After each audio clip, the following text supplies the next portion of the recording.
Hello, I am Kjetil Soreide, one of the editors in BJS. I am an HPB surgeon working in Stavanger, Norway. Currently also half of my time at Karolinska University Hospital in Sweden. I'm being challenged with given an sort of an insight of how it is to be an editor in the BJS and how I became an editor.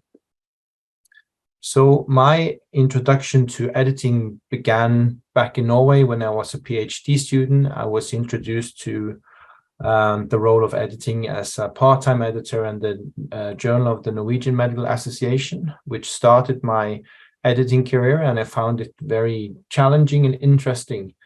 Then I saw the bursary of how to become an editor assistant with BJS later as I started my surgical training, and I applied and qualified for this position. Luckily enough, back in 2008, 2009, I shared this position with my colleague and friend and co-editor and now in the BJS, Bas Weinhofen from Rotterdam. And this was a huge experience, a challenging experience, gave me the opportunity to work with the editors, having an editor assistant project that was brought to a presentation at the council meeting, and later even got to publish that piece of work. And surprisingly, I was invited to apply for an open editor position a couple of years later. I luckily qualified and became appointed as an editor in 2010. I also moved from the tie-less position as an editor assistant and had my first tie in 2010 as an editor, learning the British style of presentation and how to act as an editor. Why be an editor? I've asked myself that question, and I guess it boils down to the basic curiosity of things, wanting to know the science behind the surgery, the things we do in the operating room and with the patients. How is it that we develop and evolve that knowledge, and how can we appreciate the things that we learn as a handcraft and art, and how is the science behind it being built? So that's my interest that interested me and brought me into the role of editing in science, in addition to work as a surgeon. It's always also many things that comes with being an editor. It's fun working in a team. This picture was taken at the centenary in 2013. It's a very manual-like panel, not a modern way of looking at the compilation of a group of working people today, but still that was the situation 10 years ago. But it's a great team to work with, a great team to learn from, and it also gives you an opportunity to evolve, innovate, and collaborate with other team members. The way that the journal has worked over the years has changed.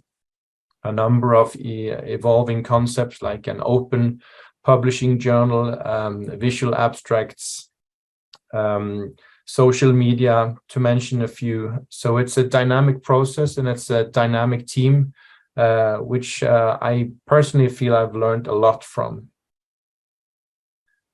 It also gives you an opportunity to work with mentors, with senior colleagues that have greater experience, a vast more insight into the bits and bobs of publishing, gives you an opportunity to learn from people with more experience and to bring that knowledge into your own practice as an editor, which is a huge opportunity. It also gives opportunity now and then to even present the journal at various meetings, like this situation from the American College of Surgeons, which also again builds your network, and you get to meet similar group of working surgeons and editors across the field of international surgery, which is a huge opportunity as well. But of course, the main bulk of work as an editor is taking the journey from an idea to a final product, by working with the submitted manuscripts, the referee process, the editing, the decision making, and for the few lucky papers that get accepted, work with a final product that eventually gets published. And that's a huge challenge, but also a huge privilege to get to work with the authors.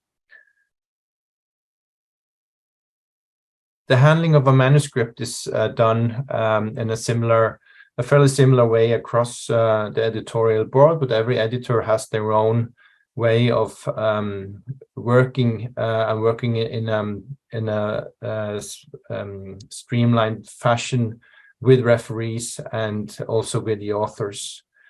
Basically, the referee reports come in and the editors make a decision either alone or together with other editors if there is a borderline decision or some topics that need to be discussed before a final decision is made.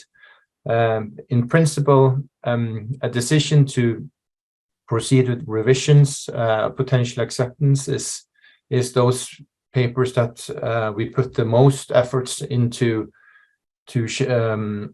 making sure that they are in a shape and in a form that is readable and understandable and follows the stringent criteria for any type of scientific work that we want to be published in the BJS. The top 3 reasons why papers are being rejected is fairly easy and straightforward.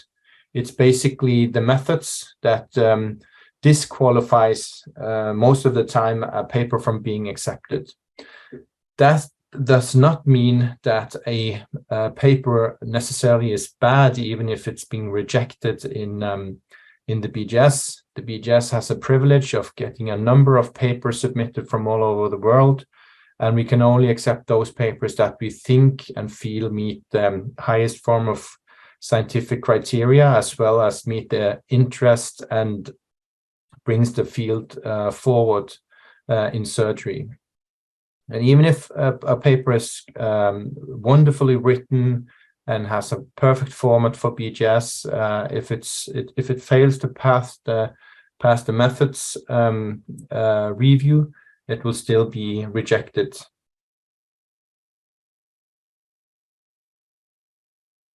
The peer review process can obviously be problematic for both editors and authors.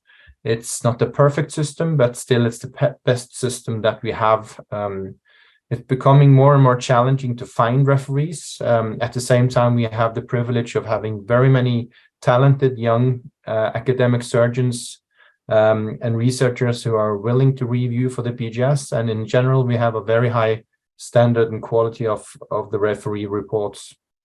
We also have the privilege of working with statisticians in-house that usually tend to review all randomized controlled trials and any paper with unfamiliar statistical methods or model building type of technology into the research work.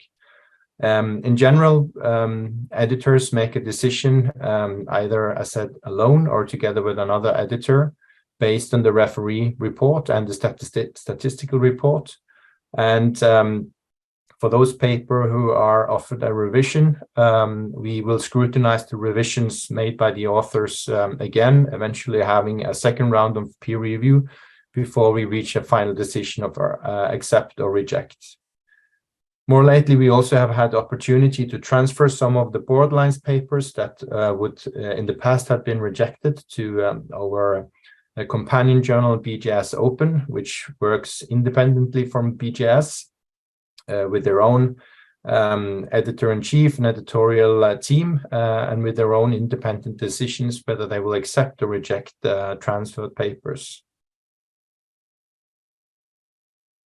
We know that when submitting a paper for which an author or a group has put a lot of effort in polishing and working on the methods and the details of that paper, that the hope is that there will be a straight way forward for getting that paper accepted. We also know that the reality is quite different. Referees can be harsh, editors can be rough or harsh in their decisions, but hopefully mild in their communication of decisions. And it can sometimes be felt a bit unfair that your particular paper has been rejected by the BJS. Again, I would like to remind you that a huge number of papers that are perfectly publishable will be rejected by the BJS, as we have the privilege to pick and choose what we believe is the top part of the submitted papers. We do appreciate that some referees can be really harsh, and we try to look beyond the harshness of any referee report and look at the science and the critique, whether this will be possible to revise or amend or justify any decision we make for any accepted or rejected paper. So if revision has been passed and a decision for acceptance is bound to be given, that's when the real work for the editor starts. Usually it's a lot of work put into the trimming and editing of the text itself, but we also scrutinize the figures, the tables, and the content around the paper to be published in the BJS. We also have an opportunity to work with press releases. We focus on visual abstracts and social media attention. And particularly personally, I like to work with the images and illustrations and look for opportunities to see if there's any way we can improve the presentation of that very paper in the journal. So even though only a small number of papers actually achieve a success in the journal, I do believe that one should not look at all the rejected papers as failures. We do appreciate that a huge number of papers can perfectly be published, but usually in other journals than the BJS. There will always be a risk by submitting to a high standard, high profile journal, but we do appreciate the opportunity to work with anyone's submitted paper or work to the BJS, and take great pride in the referee and editorial process that we have in place to facilitate the best possible evaluation and presentation of any accepted work. So what about the future? What I've learned from the past decade or so working in the BJS is there are bound to be a number of changes in the publishing industry. There will be a number of changes to publishing and presenting per se. And I think one of the challenges is to teach and educate the next generation of surgeons, academic surgeons, to appreciate the way that science is being conducted, presented and published and understood. And I think that will be part of the journal as well, as you will appreciate from the series of presentations in the BJS Academy. So being an editor is a huge privilege. There's a lot of work. If you become an editor, I'll promise you'll never have a day off for the rest of your life, but it's a huge privilege as well.